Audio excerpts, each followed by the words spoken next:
नमस्कार मंडळी. तर आज आपण पाहूयात अशी टम्म गुबगुबीत फुगलेले अनारसे. पाहू शकता हे किती अनारसे छान आणि असे गुबगुबीत फुगलेले आहेत. ही अनारसे पहा अशी कडक न होता खूप सॉफ्ट, खाण्यासाठी एकदम मुलायम झालेली आहेत. आतमधून खूप छान जाळी तयार होते. हे गूळ वापरून बनवलेले अनारसे खाताना एकदम खूपच छान लागतात. आणि हे इतके मऊ होतात की असे हाताने आपण इझिली तोडून खाऊ शकतो. या पद्धतीने केलं तर अनारसे बिलकुल कडक होणार नाहीत. चला तर आपण रेसिपी पाहूयात. 1 वाटी तांदूळ घेतलेला आहे मी. स्वच्छ तांदूळ 3 ते 4 वेळेस धुवून घ्यायचा आहे आणि भरपूर पाणी ॲड करून याला भिजत ठेवायचे आहे. जर तुम्ही सकाळी तांदूळ भिजत घालत असाल तर संध्याकाळी पाणी चेंज करून घ्यायचे आहे. 2 ते 3 दिवस हे पाणी सकाळ संध्याकाळ चेंज करून घ्यायचे आहे. हा पाहू शकता मी संध्याकाळी तांदूळ भिजत घातलेला होता आणि हा तिसऱ्या दिवशी मी चाळणीमध्ये काढून घेत आहे. मधले 2 दिवस सकाळ संध्याकाळ पाणी चेंज करून घ्यायचे आहे. तर आता आपण यामध्ये स्वच्छ पाणी दुसरे घालून स्वच्छ तांदूळ धुवून घ्यायचा आहे. यामुळे तांदळाला आलेला आंबटपणा वगैरे स्वच्छ धुवून निघून जातो. पूर्णपणे पाणी निथळून घेतल्यानंतर आपण याला सुकायला घालणार आहोत. एक कॉटनच्या कपड्यावरती मी हा तांदूळ काढून घेतलेला आहे. एक 15 ते 20 मिनिटासाठी हा तांदूळ आपण वाळवून घेणार आहोत. आपल्या चॅनलवरती नवीन असाल तर चॅनलला सबस्क्राईब करा आणि बेल आयकॉनला क्लिक करायला विसरू नका, जेणेकरून आपले नवीन व्हिडिओ तुमच्यापर्यंत पोहोचतील. 15 ते 20 मिनिटांनी पाहू शकता हा तांदूळ चांगला वाळलेला आहे. याचे पाणी पाहू शकता, हातालाही लागत नाहीये. तांदूळ चांगला बारीक करून घ्यायचा आहे मिक्सरमध्ये. बारीक चाळणी वापरून हे आपण तांदूळ चाळून घेणार आहोत. राहिलेला तांदूळ परत एकदा मिक्सरमध्ये घालून फिरून घ्यायचा आहे. मोठा तांदूळ जाता कामा नये. एकदम बारीक सुजीच्या चाळणीनेच चाळायचे आहेत पीठ. 1 वाटी तांदूळ घेतलेला होता, त्यासाठी मी अर्ध्या वाटीपेक्षाही कमी गूळ वापरलेला आहे. तांदूळ चांगला भिजलेला असल्यामुळे याला दुसरे पाणी ॲड करायची गरज नाही. गुळामध्ये असं चांगला स्मॅश करून घ्यायचं आहे. जरी आता हे कोरडे पीठ वाटत असले तरी यामध्ये दूध किंवा पाणी काहीही ॲड करायचे नाही.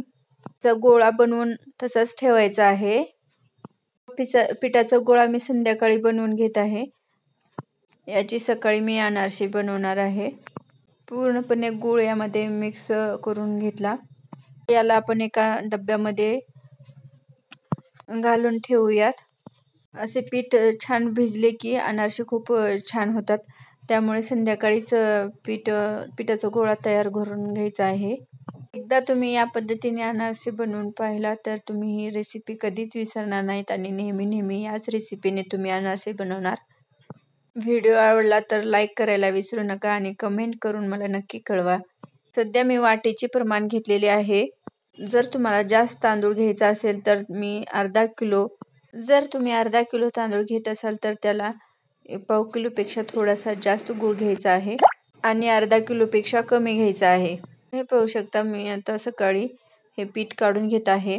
रात्री पाहू शकता किती कोरडे पीठ वाटत होते, आता एकदम ओलसर झालेले आहे. आणि तरीही जर तुम्हाला पिठांना जर आवश्यक वाटत असेल तर थोडेसे दूध घालू शकता. एक 2 ते 3 चमचे दूध ॲड करायचं आहे. जास्त दूध घ्यायचं नाही किंवा पाणी लावायचं नाही. पीठ पातळ होऊ शकते. हे पाहू शकता मी 2 चमचेच दूध वापरलेले आहे. तर पीठ किती मुलायम झालेले आहे. याचे आपण आता छोटे छोटे गोळे करून घेऊयात समभागात आणि एक एक गोळा करून त्याची अनारसे बनवायचे आहेत. मी तुम्हाला 3 प्रकारे अनारसे बनवून दाखवणार आहे.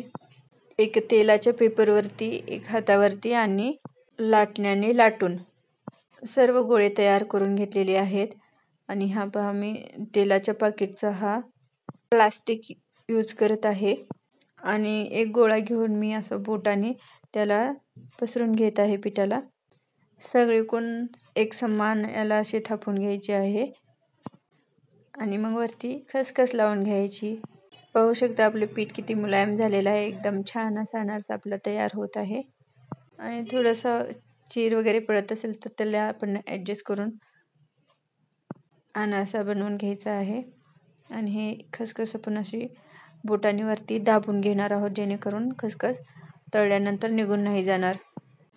आणि सुंदर मुलायम असा अनारसा आपला तयार झालेला आहे. दुसऱ्या पद्धतीने आपण हातावरतीच अनारसा बनवणार आहोत.